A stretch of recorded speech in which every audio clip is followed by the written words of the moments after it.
하나님의 말씀은 베드로전서 4장 12절에서 19절까지 말씀입니다. 베드로전서 4장 12절에서 19절까지 말씀인데요. 봉독하기 전에 혹시 들어오시기 전에 출석 체크 못하신 분들은 나가실 때 QR코드나 이렇게 출석부에 적어주시면 감사하겠습니다. 베드로전서 4장 12절에서 19절 제가 봉독하도록 하겠습니다. 사랑하는 자들아, 너희를 연단하려고 오는 불시험을 이상한 일 당하는 것 같이 이상히 여기지 말고 오히려 너희가 그리스도의 고난에 참여하는 것으로 즐거워하라. 이는 그의 영광을 나타내실 때에 너희로 즐거워하고 기뻐하게 하려 함이라. 너희가 그리스도의 이름으로 치욕을 당하면 복 있는 자로다. 영광의 영 곧 하나님의 영이 너희 위에 계심이라.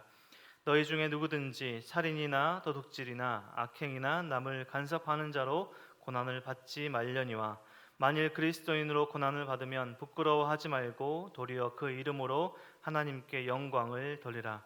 하나님의 집에서 심판을 시작할 때가 되었나니 만일 우리에게 먼저 하면 하나님의 복음을 순종하지 아니하는 자들의 그 마지막은 어떠하며 또 의인이 겨우 구원을 받으면 경건하지 아니하는 자와 죄인은 어디에 서리요.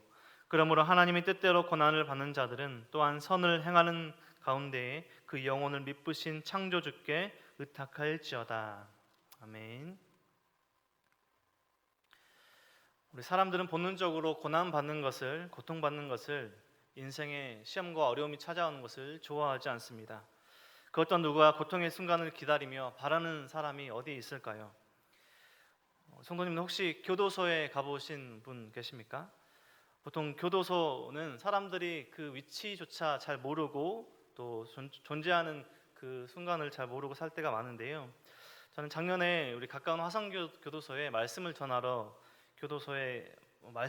가긴 했지만 20살 초반에 이미 교도소를 2번 정도 가본 적이 있습니다. 이렇게만 들으시면 참 놀라실 수 있는데요. 예전에 수요기도회 때 제가 설교 시간에 언급한 적이 있는데 기억하시는 분이 많지는 않을 것 같습니다.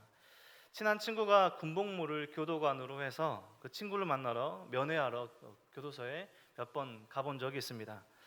친구를 만나러 또 이렇게 교도관을 면회하러 가는 그 길인데도 또 면회 대기실에 앉아 있는데도 왜 그렇게 가슴이 답답하고 또 이렇게 복역 중인 또 가족들을 만나러 온 분들과 함께 이렇게 대기실에 잠깐 앉아 있을 때면 표현할 수 없는 어려운 마음들이 있었습니다. 그 친구를 한번 찾아갔던 어떤 그 한 날은 면회하러 갔던 그날에 교도소 안에 일이 생겨서 그 친구가 저를 보러 나오지 못해서 얼굴도 못 보고 돌아갔던 적도 있습니다. 교도소 생활을 우리가 다 할 수는 없지만 죄 짓고 들어간 그곳에서 결코 편하게 지낼 수 없다는 것을 아실 것입니다. 자신이 지은 죄로 인해서 고난을 받고 있는 것이죠. 베드로전서에서 강조되고 있는 고난의 삶, 세상 가운데 그리고 거류민으로 또 나그네로서 살아가면서 우리가 그리스도인들에게 또 예수님을 따라감으로 예수님을 믿음으로 찾아오는 여러 방면으로 찾아오는 고난을 어떻게 대할 것인가? 어제까지 2장 11절에서 4장 11절까지 고난이 무엇인가 계속해서 설명하고 있던 베드로는 오늘 본문에서 이 글을 읽고 있는 성도들이 개인적으로 경험하는 그 고난을 어떻게 해석하고 대응해야 할지 성도들을 찾아오는 개인적인 삶에 대한 권면을 우리에게 그리고 당시 편지를 받아보는 그 성도들에게 편지하고 있습니다. 베드로전서 전체에서 찾아보면요, 고난이라는 단어가 15번이나 언급되고 있습니다. 신약 성경 전체에서 이 고난이라는 단어를 검색해 보면 유독 베드로 전서에 고난이라는 단어가 자주 쓰이는 것을 볼 수 있습니다. 15번, 생각해 보면 많지 않은 그 횟수인 것 같지만 마태복음에서 고난이라는 단어가 4번 사용되었고요. 마가복음은 2번, 빌립보서에서 2번, 그리고 요한계시록에서조차 고난이라는 단어가 3번 정도 이렇게 언급되고 있는 것을 보면 베드로전서에서 15번이나 지금 고난이 나오고 있다는 걸 보면 베드로 후서를 보면 고난이란 단어 자체가 안 나오고 있다는 것을 보게 되면 이 15번이나 고난이 자주 언급되고 있다는 것이 베드로전서에서 이 고난이란 주제가 얼마나 강조되고 있는가라고 알 수 있는 것을 알 수 있는 부분입니다. 베드로전서에서 우리에게 말하고 있는 고난의 세 가지 측면을 볼 수 있는데요. 세 가지 측면을 이해해 볼 수 있는 그 첫 번째는 예수님께서 우리를 위해 당하신 고난입니다. 두 번째는 예수님을 믿으며 우리가 당하는, 성도들이 당하는 고난입니다. 그리고 세 번째는 우리가 당하지 않아야 할 죄 지음으로 따르는 고난. 이 고난이라는 그 의미가 세 가지나 측면으로 이해해 볼 수 있는, 계속해서 강조되고 있는 고난에 대한 측면입니다. 예수님이 우리를 위해 고난을 당하셨죠. 베드로전서 1장 11절 그리고 2장 21절과 23절의 말씀을 보면 그리스도가 우리를 위해, 예수님께서 우리를 위해 이미 육체의 고난을 당하셨다. 이 예수님께서 우리를 위해서 당하신 고난에 대해서 설명하고 있습니다. 그리고 두 번째 측면으로 그 예수 그리스도를 따라서 예수님을 믿음으로 당하는 고난이 있습니다. 우리가, 성도가, 그리스도인들이 당하는 고난이 있죠.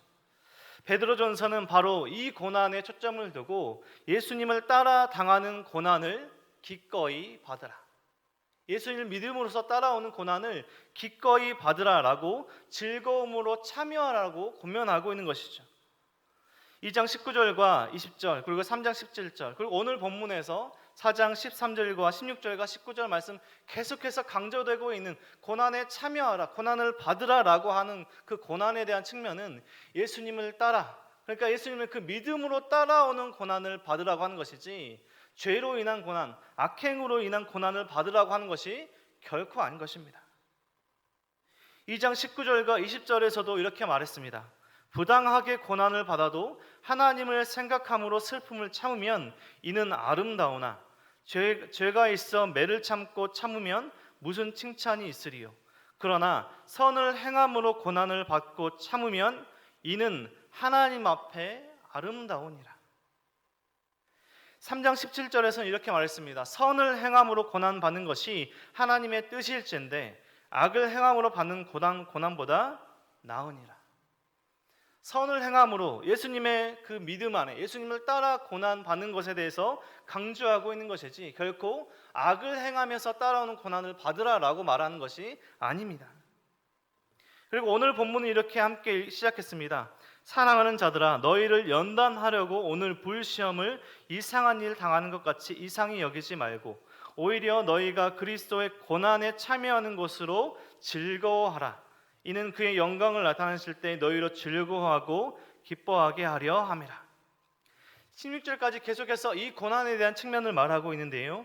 너희가 그리스도의 이름으로 치욕을 당하면 복 있는 자로다. 영광의 영 곧 하나님의 영이 너희 위에 계심이라. 너희 중에 누구든지 살인이나 도둑질이나 악행이나 남의 일을 간섭하는 자로 고난을 받지 말려니와 만일 그리스도인으로 고난을 받으면 부끄러워하지 말고 도리어 그 이름으로 하나님께 영광을 돌리라. 베드로전서에서 강조되고 있는 이 고난에 대한 이해가 되십니까? 계속해서 이 고난에 대한 강조하고 있는 부분은 우리가 악을 행함으로 죄 지음으로 받는 고난이 아니라 예수님을 따라, 예수님을 믿는 그 믿음 때문에 선을 행하며 따르는 그 고난을 기꺼이 받으라. 거룩한 삶의 모습으로, 거룩한 행실로 그 고난의 때를 선을 행하는 기회로 삼고 복음 전하는 기회로 삼아라 라고 말하고 있는 것이죠. 고난에 세 가지 측면이 있다라고 말했습니다. 예수님께서 우리를 위해 당하신 고난, 그리고 예수님을 따라 당하는 우리의 고난, 그리고 고난에 대한 마지막 정의는 우리가 당하지 말아야 할, 우리가 부끄러워해야 할 죄로 인한 고난입니다. 베드로전서에서 계속 강조되고 있는 고난을 받아라, 고난에 참여하라, 고난의 오늘 말씀에서도 참여하는 것을 즐거워하라 라고까지 말하는데 고난을 받지 말라라고 하는 영역이 있습니다. 계속해서 고난을 받아라 하다 보니까 계속해서 고난을 받아라 라고 하는 그 말씀으로 끝날 것 같지만 고난을 받지 말라라고 하는 부분이 있다는 것입니다. 바로 자신의 죄 지음으로 인한, 악행으로 인한 고난을 받지 말라라고 하는 것이죠. 4장 15절 말씀에 너희 중에 누구든지 살인이나 도둑질이나 악행이나 남의 일을 간섭하는 자로 고난을 받지 말려니와. 계속해서 베드로전서 안에 고난을 받으라 기꺼이 받으라 고난의 즐거움으로 참여하라까지 말하다가 고난을 받지 말라라고 말하는 것입니다. 죄로 인한 부끄러운 고난을 당하지 말도록 삶의 행실을 돌아보고 하나님의 말씀을 하나님의 그 언약 안에 있으라. 반대로 돌아보면 하나님의 말씀, 하나님과의 언약을 모두 깨뜨리고 말씀을 듣지 않아서 멸망한 북이스라엘 남유다 백성들의 삶으로 가지 말고 우리의 유일한 우리를 구원하신, 우리를 위해 기꺼이 고난을 당하신 예수님을 따라 사는 삶, 예수님을 따르는 그 고난에 기꺼이 참여하라라고 권면하고 있는 것입니다. 이렇게 하나님의 복음을 받아서 선택받은 예수 그리스도를 믿는, 예수님을 따라 고난받는 사람들의 삶도 평가를 받게 되는데요, 복음을 거절하고 예수님을 따르지 않는 자들의, 그런 사람들의 평가는 어떻게 될까요? 판결이 어떻게 될까요? 17절과 18절은 이렇게 말씀하고 있습니다. 하나님의 집에서 심판을 시작할 때가 되었나니 만일 우리에게 먼저 하면 하나님의 복음을 순종하지 않은 자들의 그 마지막은 어떠하며 또 의인이 겨우 구원을 받으면 경건하지 아니한 자와 죄인은 어디에 서리요? 우리에게 답을 내려보라고, 우리 성도님들께 스스로 답을 해보라고 질문하고 있습니다. 하나님께 나아가는, 예수님을 따라 고난받는 자의 삶도 평가를 받을 것인데 예수님을 거절하고 복음을 거절하고 그 복음 밖에 있는 사람들에 대한 평가는 어떻게 될까요? 베드로 전서를 읽고 있으면 한쪽 측면으로서 보면 참 절망적이기까지 합니다. 우리 삶에 찾아오는 고난을 피하고 형통한 삶을 추구하고 편안하고 안정된 삶을 살아라, 이런 세상적인 처세수를 알려주면 참 좋을 텐데 우리가 매일매일 보는 이 말씀 안에, 특별히 베드로 전서를 보면 계속해서 고난을 당하라라고 말씀합니다. 고난을 피하라, 우리가 형통한 삶을 추구하라, 이렇게 말씀하지 않고 고난을 당하라, 기꺼이 받고 즐거움으로 참여하라 라고까지 권면하고 있습니다. 우리 성도님들, 예수님을 따라서 고난받는 삶을 살아가고 계십니까? 우리가 즐거이 고난에 참여할 수 있는 여러 가지 모습들이 있을 것입니다. 선을 행하는 여러 가지 모습이 있을 수 있을 것입니다.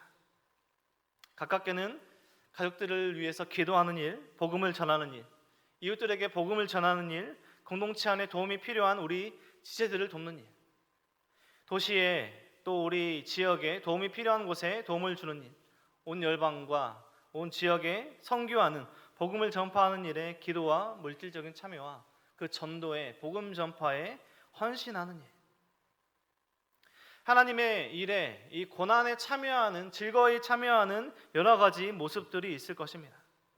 그런데 이 고난에 대해서 마지막으로 권면하면서 우리가 그렇게 고난에 참여할 수 있는 이유, 고난을 견딜 수 있는 이유, 고난에 즐거움으로 참여할 수 있는 그 이유와 방법을 오늘 마지막 말씀에서 설명하고 있습니다.